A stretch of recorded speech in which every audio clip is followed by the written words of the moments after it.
Fear's manifesting. So let's dig into that. So a lot of people think because they've thought about a fear that they have, that it's going to show up. And I'm here to tell you that that isn't really what's happening and how to actually avoid your fear from manifesting.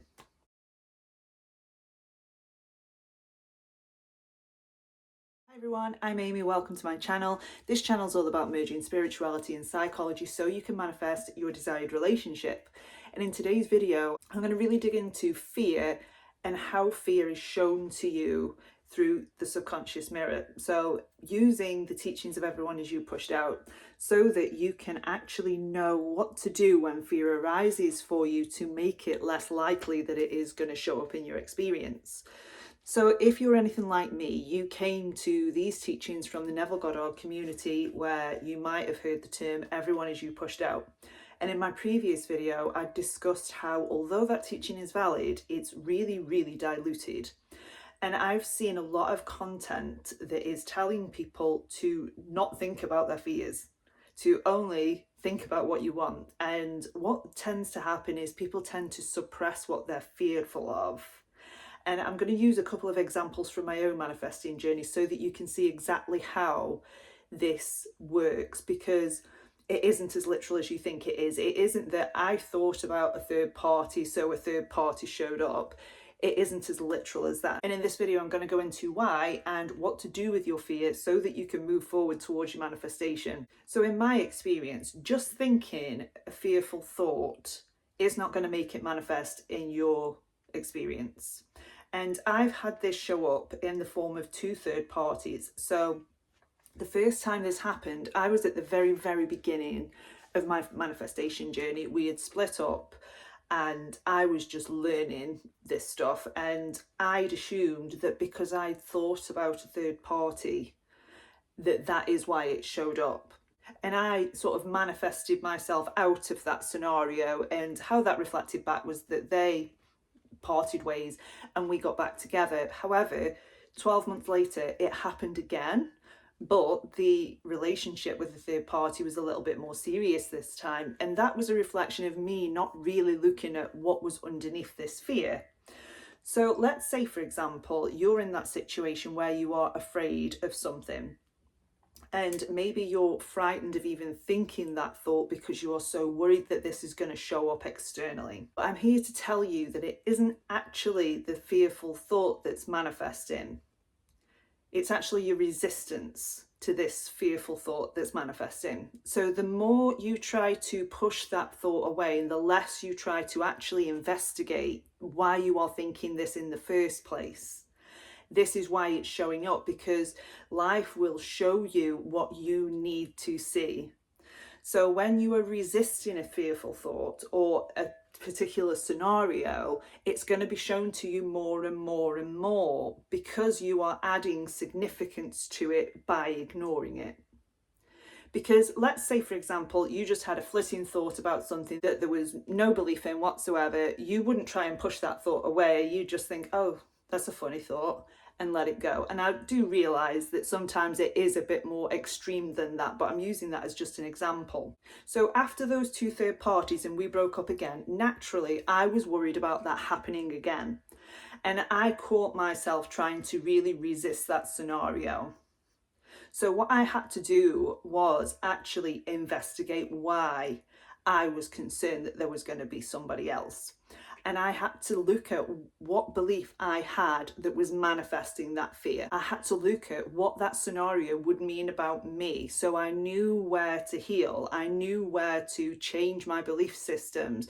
So I had to think about, right, okay, say if there's a third party right now, what am I making it mean about me? Well, I'm not good enough. I'm not first best. There's someone out there better than me. I'm not chosen, and all these different things that I had to change, because ultimately, if you didn't believe those things, the thought of a third party wouldn't be there.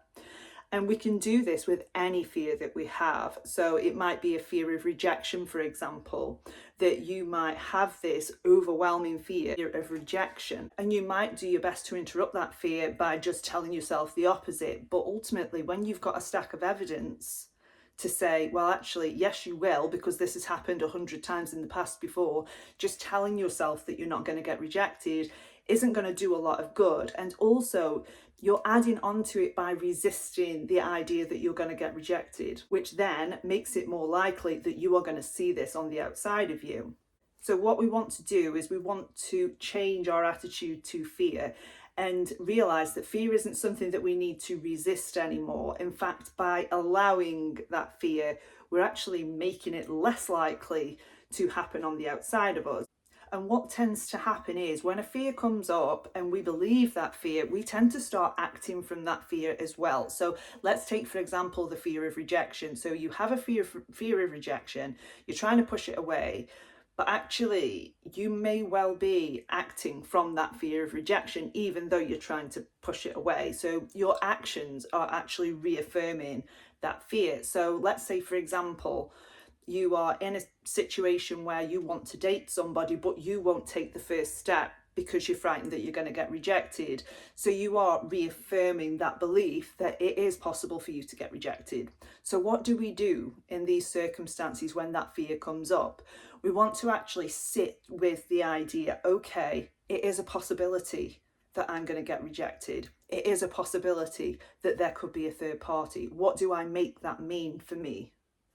How does that feel in my body? What thoughts are coming up with me with this feeling? And really investigate it, really try to get to the bottom of what it is within you that is creating this fear in the first place. And again, I've been here before. However, because I have done the inner work, I've done deep dives into my own subconscious, and I've moved towards secure, actually the fear of rejection doesn't belong here. It doesn't mean that I may never get rejected. It just means that I'm not making it mean anything about me that's detrimental to my own self-concept. I'm not afraid of being left. I'm not afraid of third parties. And even if they showed up, I know that I would survive it.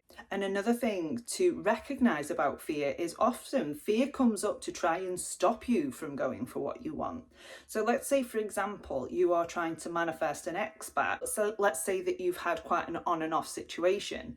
And when you are trying to go for that goal, your mind is telling you absolutely not, because we've been hurt so many times. And to actually stop you from going for that, your mind may create fear around the subject to try and stop you. And it's really important to acknowledge that that is what's happening. It's important to acknowledge that you're afraid of something. It is okay that you are afraid of something, but we don't want to keep pushing it away because it doesn't go anywhere. It manifests in different ways, and it might manifest to the degree like it did with me, with my fear of abandonment. It manifested in me treating my person like he was going to abandon me. And then he did. And then I just used that as evidence of, see, this fear is true.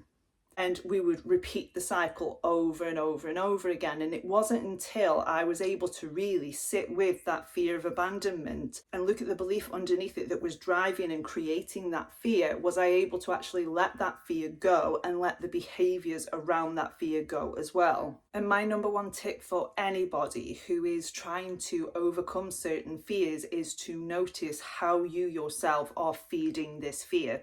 So if you're somebody who looks at people's social media, for example, if you are somebody who is constantly checking the phone, if you are somebody who routinely puts themselves down, and notice how it is that you're feeding this fear so that you can break those patterns that are actually reaffirming this fear.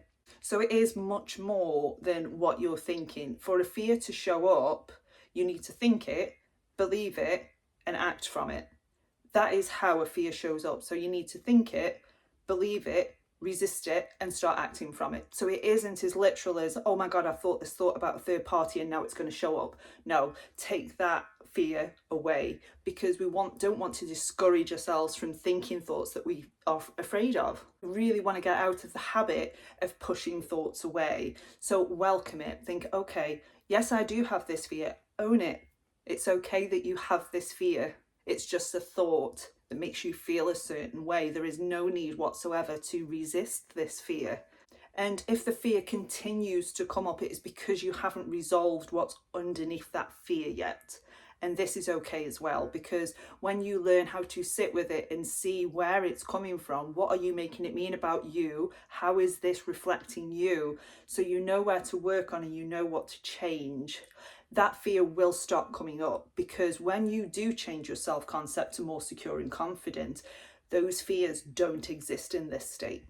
You may well have a passing thought, but it isn't something that you're going to particularly react to or be afraid of.